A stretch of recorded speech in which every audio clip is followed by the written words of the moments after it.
Hey Saber fans, I have another Saber reveal today. A Saberforge the Count. It is very, very shiny. That chrome finish is just, love the blade plug too. Chrome finish is something to die for, you know.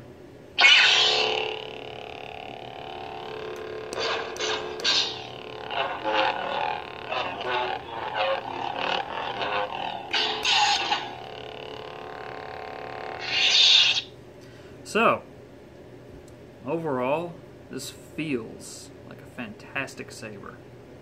Like, I could definitely see myself dueling with this, especially as a one-hander, for sure. Recharge port in the pommel. Your two activation switches are actually, there's one little notch up here, and then there's a notch up here for micro tactiles. So, this is a nano biscotti, so only needed one. And that was probably the most difficult part of this build, was dialing that in just right. As you see, my Jedi powers are far beyond yours. Sure they are, Dooku.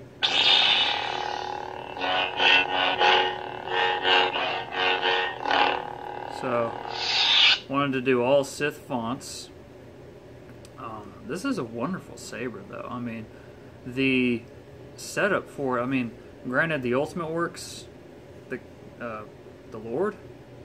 Whatever, the Ultimate Works Dooku, it's a little bit smaller, but I think the biggest part on this that I can tell a difference with is the pommel. The pommel is pretty large, but it accommodates a 28mm speaker, so what do you expect?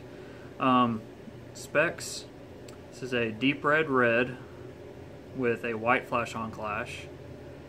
Panasonic 18650 10 amp high drain battery with an nano biscotti V4. Goth 3 Designs chassis right in there. I've done a 28mm flat Railmaster speaker. And of course 12mm recharge port. You have to do flat, to my knowledge, you have to do flat, because this pommel sits right up against the speaker.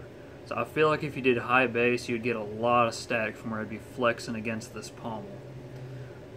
But, you know, I was going into this blind on doing the install on this one, so I started taking it apart, figuring it out. So pretty much remove these two gold screws right here, pommel pops off, remove the CoverTech wheel, this black piece comes off. There is actually a hole on the back side of where this switch section is, to where you can remove the switch and install your switches. Of course, well, I guess the red trigger, and you can install your switches. And it actually unscrews right here on this section. A little bit of force and you'll get it unscrewed, but there was also some timing shims there to where it lines up perfectly, and it really does. It lines up fantastic. I mean, this is really tight, really snug, and it's not going anywhere. I actually use these two screws to help with chassis retention, so you can't hear it doing anything, which originally it was doing a little bit of movement because there was a small gap right there. You could actually hear it shift forward and back. So I used a little bit of foam tape and used these as retention, and now it's nothing. It's solid. It's not doing anything. That screw's just for giggles. That's the LED retention set screw, and that is your blade retention set screw. This little hole up near the top here, that is just another screw for the claw. I guess probably to make it a little more secure, which, hey, good call, because, I mean, if it's Saberforge, it's likely to take a beating. There's no functionality with the golden switch. I mean, you couldn't do anything with it. I mean, even if you tried. I mean, let's just say designing-wise, you wanted to make that the switch. Okay, well, you're going to have to hollow out a spot all the way down to the board. I mean, granted, you could do it, but it'd be super cool, right? You know, just like in the movies, or like he did, you know, that'd be super cool. But yeah, this was louder than I expected it would be, since, you know, it's pretty pressed up against it. I've become more powerful than any Jedi.